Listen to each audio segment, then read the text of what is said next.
So, time for some more relaxing Zen-style slaughterhouse gameplay. Now, I'm going to be talking about Modern Warfare 3 in just a minute, but I want to discuss something about the Zen-style quickly. Some of you have already seen 1 or 2 episodes of this peaceful yet destructive playstyle, so no big deal. For those of you wondering what the hell I'm doing, it's simple. Play any game type that you want, but you have to walk everywhere. No running. You can crouch, go prone, jump, and all that jazz, but you have to walk. No sprinting at all. My choice weapon in Zen style is the ACR, generally, because you need to be able to kill your opponents at a distance since you can't maneuver quickly. Anyway, let's get into some good old discussion about Modern Warfare 3, specifically about the SMGs. The first thing that you are going to notice is that there are only 6 SMGs available in comparison to 10 assault rifles, which should tell you that the maps and gameplay design likely caters to the tactical, I say tactical, maybe camper, assault gamer, and not necessarily for the run-and gunners. That being said, when I watched the COD XP $1 million tournament, Team Optic, the winners, seemed to favor the UMP, which is, you know, obviously an SMG. Well, it was kind of mixed with the Scar L.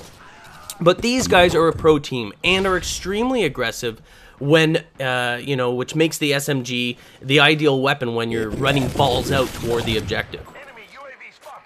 Although the maps seem to provide a lot of tight corners and multiple routes, which would be good for SMGs, there are also a great number of straight laneways, which obviously is good for assault rifles. Combine that with a large amount of, like, material and structures used for crouch cover, and suddenly you've got head glitches out the wazoo. And for those of you who don't know, head glitching is when you crouch just, you know, behind something, and it's very, very difficult to see any person behind there. And all it is their eyes are showing. Very difficult to see, but they have a clear vision, and they can actually gun you down easily. So it's called head glitching. Hard for you to actually get the kill on them, easy for them to spot you and make kills from cover. That, my friends, yet again, will result in over-the-top camping by many gamers, negating the effectiveness of an SMG run-and-gunner. And remember, when I'm talking about this stuff, I'm talking in generalities, meaning like the average gamer. There's obviously those of you out there that could run and gun with a slingshot and still own people. I know that. Anyway, let's talk about the weapons quickly. The MP5. When I initially saw the leaked photos of the new MP5, I was actually excited. I was like, yes, it's going to be just like, you know, Call of Duty 4. And I thought we were going to go back to those days, you know, when the MP5 was a hella beast of an SMG. Just like the UMP was hella beast in Modern Warfare 2. The reality is that it performs somewhat in between the MP5K, you know, of Modern Warfare 2 and the COD 4 style. Likely closer to the MP5K. I actually used the new MP5 at COD XP and was pleased with its performance, but a little bit disappointed. It's like they favor that UMP. You know, for whatever reason, Infinity Ward still loves the UMP. Now, from what I've observed so far, the UMP is still uber powerful. But slap a silencer on it or shoot from a distance, and you have what appears to be significantly diminished powers from the SMG. I mean, I've seen dudes unload entire clips and not drop them, have to reload and then shoot in them again. And this may have something to do with the accuracy as well, but I have a feeling that the UMP fanboys from Modern Warfare 2 are going to be disappointed with the change, no doubt. Is it realistic? Sure. But I know the disappointment that comes from having your fave weapon tampered with. Happened to my MP5 from COD 4, and I've never gotten over it. I only want to talk about 2 other SMGs right now. The reality is that there are usually only 1 or 2 SMGs that are favored by the masses, and the rest largely ignored. Not meaning that they're bad by any means, just the characteristics maybe require a little bit more finesse sometimes, and, you know, the average gamer doesn't want to take the time to learn that, so they grab, you know, an easy-to-use weapon and go out there and have some fun. Nothing wrong with that. Nothing wrong with that at all. Now, the UMP...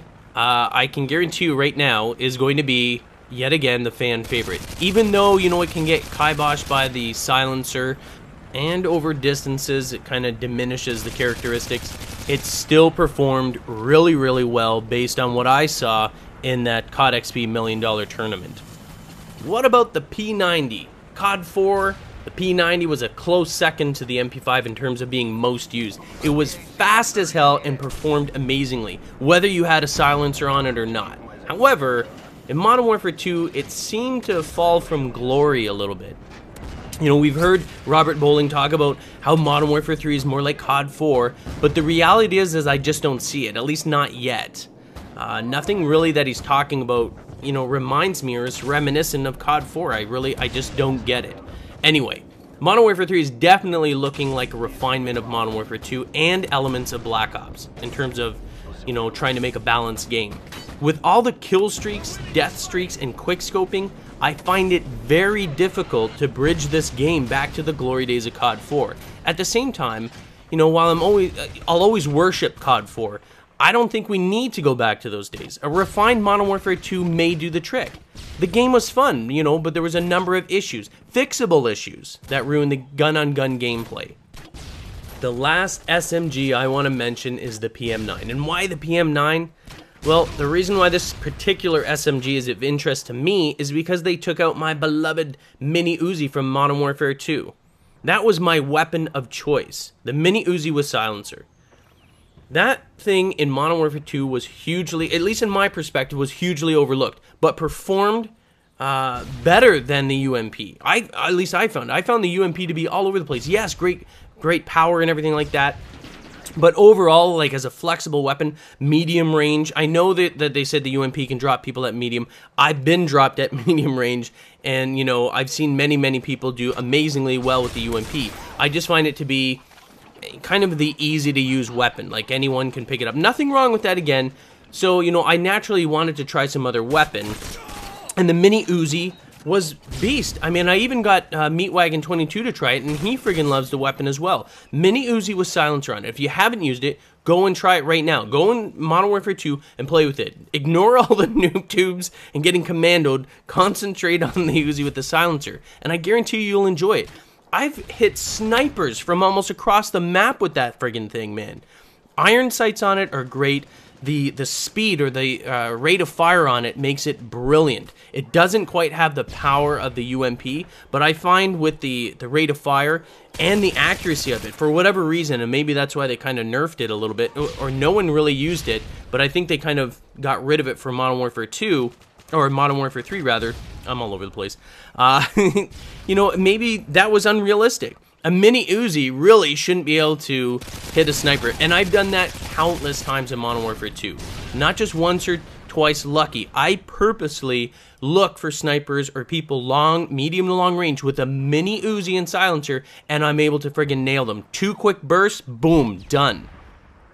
Anyway, the PM9 is not an Uzi, but was actually designed based on the Israeli Mini Uzi. So I'm praying that Infinity Ward is attempting to shed new light on the characteristics of the Uzi by supplementing it with the PM9. However, I have a feeling, just as they crushed my love for the MP5, they're going to disappoint me with the PM9. I know I'm already going in there all pessimistic. I just seen it, I mean, and then when I look at, you know, I know it's completely different developer, but I look at the tinny action, the tinny sounds and the performance of the SMGs in Black Ops. Completely different developer, I'm aware of that, but I look at that and I'm like, wow, like what a step down. I'm hoping that it goes in the opposite direction, because if any of you have actually watched the gameplay from any of the COD XP, the weapons sound friggin' awesome.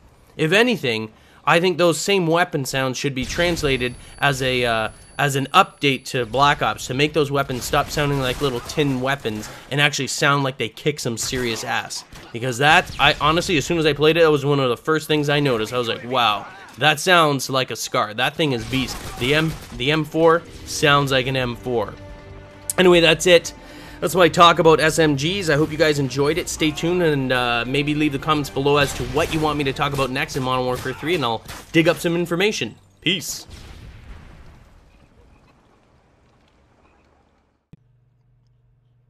Did you like this video? If you did, check out a couple of these here on the left on NGT Zombies. Spiderbite, Meatwagon, and myself are playing a survival horror co-op game on PC called Killing Floor. Trying it out and seeing how we can do. On the right, Guns on the Gun Shop is in Ireland for his Gamers Abroad series, and, well, he's about to take a flight. So anyways, guys, be sure to click the corresponding thumbnails to watch the videos, and be sure to subscribe to NGT Zombies and the Gun Shop for more videos.